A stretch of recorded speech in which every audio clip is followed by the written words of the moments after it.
رب اشرح لي صدري ويسر لي امري واحلل عقدة من لساني يفقه قولي.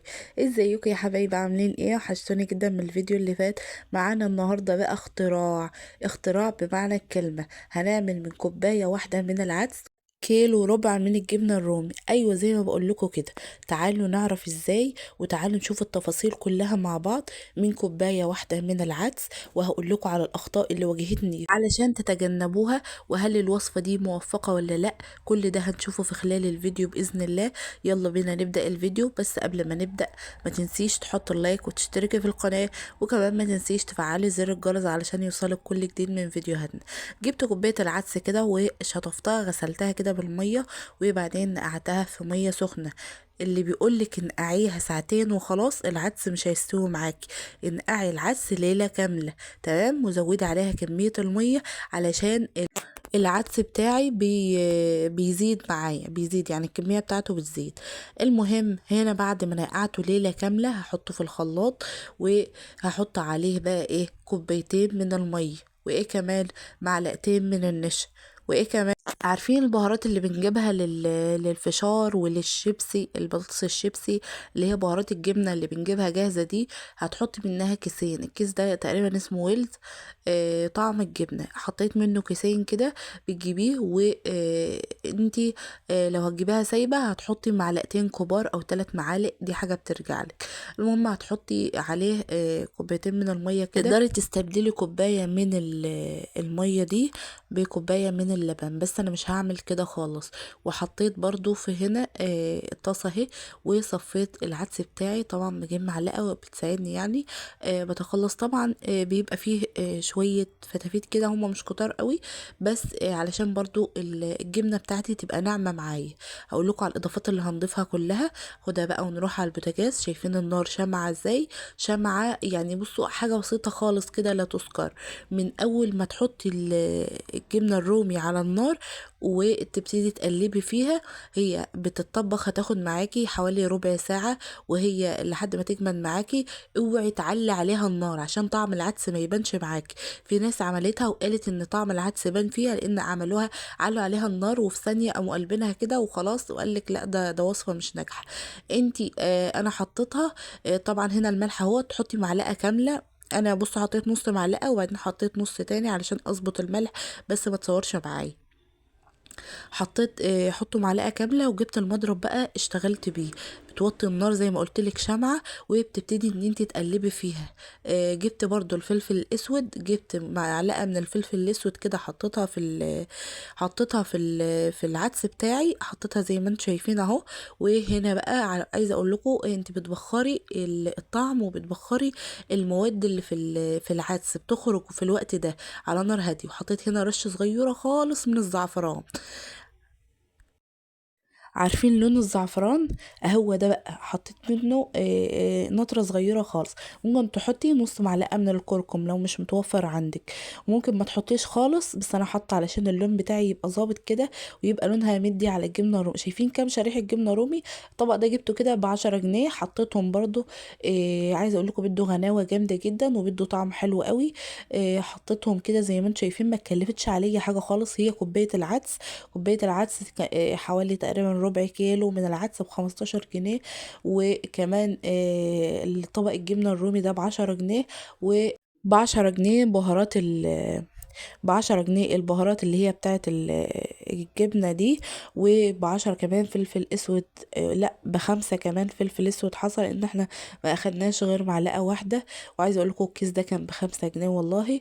يعني ما تكلفتش عليا حاجة. شوفوا هنا هي بدأت تلم معايا اهي. مش اول لما تلم معاكي واول ما تحس ان هي بدأت تجمد تقومي شايلها من على النار، لا، غلط، اكبر غلط.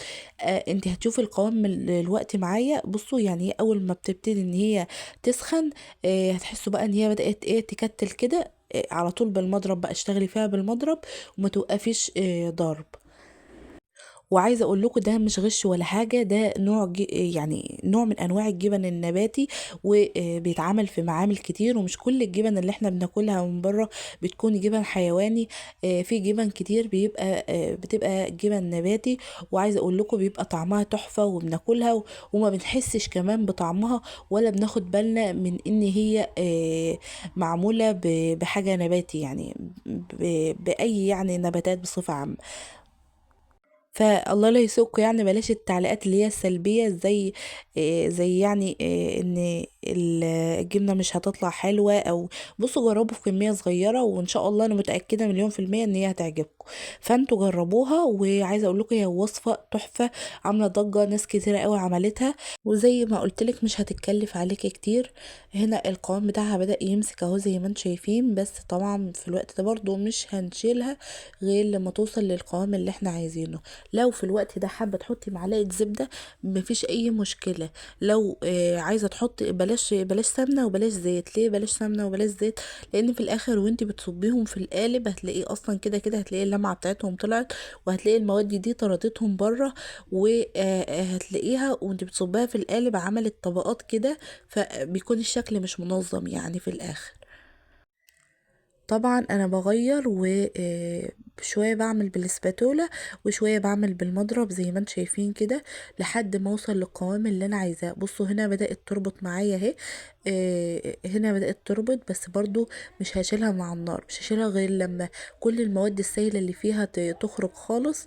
وعايزه اقول لكم في الوقت ده بقى شموا ريحه الجبنه الرومي يعني على حقيقتها، بصوا يعني حاجه قمر كده.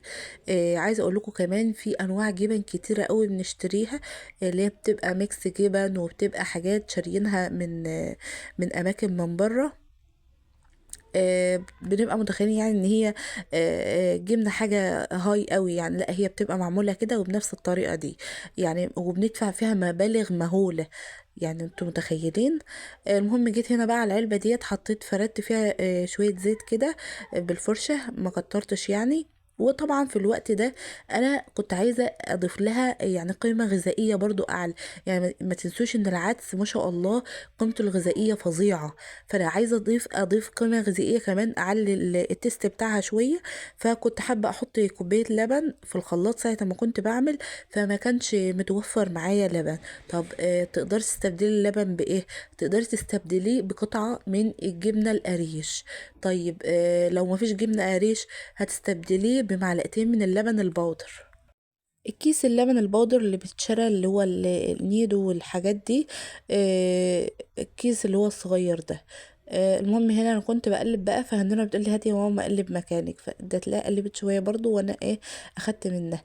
في الوقت ده بقى انا حطيت الجبنه القريش، جبت قطعه جبنه قريش كده وحطيتها. بس انتوا لما تيجوا تحطوها ما تعملوش زي كده وتحطوها في الوقت ده، حطوها في الخلاط وهي علشان برضو تتبخر، المواد السائله اللي فيها تتبخر مع العدس، مع الطعم كله ياخد من بعضه. تمام كده.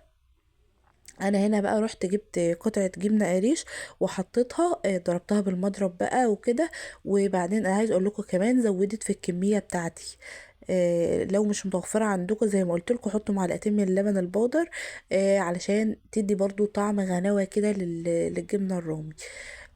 هتعمل معاكم كمية حلوة قوي، يعني حوالي كيلو 350 جرام. الكمية دي بتعمل كيلو 350 جرام. هتعمل معاكم كمية حلوة، أقل ما فيها تقدري تاخديها وتبشريها زي ما أنا هعمل برضو دلوقتي، وتستعمليها في وش البيتزا، وتستعمليها في المعجنات. يعني مش هتقول لأ، تستعمليها في المعجنات يعني بصفة عامة. تمام. المهم انا هنا بقى هو حطيتها وضربت كده بعمل بالسباتولا، وبعدين هجيب المضرب بقى اكمل بيه علشان ما تكتلش معايا ايدي فيها بقى على طول. المهم انتوا لما تيجوا تحطوا قطع الجبنه، لو هتضيفوا قطع الجبنه ضيفوها في الخلاط في الخطوه الاولانيه. طريقة سهلة وبسيطة، ويعني مش هتتخيلي ان انت اللي عاملاها في البيت، مش هتتخيلي ايه ده، يعني مش هتصدقي بجد ان انت اللي عاملة حاجة زي كده في البيت، واللي هياكل منها كمان مش هيصدق. انا عايزة اقولكم في جبن بتتباع في المطاعم برضو، الطبق بيكون مثلا بحوالي 20 جنيه، ومش بيبقى كبير ولا حاجة، وبتبقى جبن مطبوخة زي كده. زي ما قلت لكم اهم حاجه النار تبقى واطيه من اول ثانيه، نفس النار اللي بتعملي عليها الرز، اللي هي بترددي عليها الرز. آه، تسيبيها. شايفين هنا بقى اللمعه بتاعتها ظهرت، وهنا خلاص كانت جاهزه، وشايفين المطه اللي فيه، يعني جبنه جبنه كده مفيش كلام. المهم انتوا اهم حاجه زي ما قلت لكم، لو هتحطوا زي جبنه قريش حطوها في الخلاط. هي اصلا بتمسك، شوفوا بتمسك من قبل ما اشيلها ومن قبل ما احطها في التلاجة. المهم الخطوه دي تبقي سريعه فيها، لان هي بتكون مسكت نفسها بقى وطبعا الجو برد، فهتلاقيها بتمسك نفسها بسرعه. حطيت نقطه زيت كمان على الوش، وحطيت كيس بلاستيك كده وسبتها تبرد الاول في جنب، وبعدين شلتها بيتها في التلاجة. انا عن نفسي نوعيات الجبن اللي زي كده، يعني انا بعمل معاكم اللانشون اللي هو البيتي على طول، بعمله، بحب اسيبه اكل منه تاني يوم. فانتوا بقى حاولوا تعملوها وما تاكلوهاش في نفس اليوم.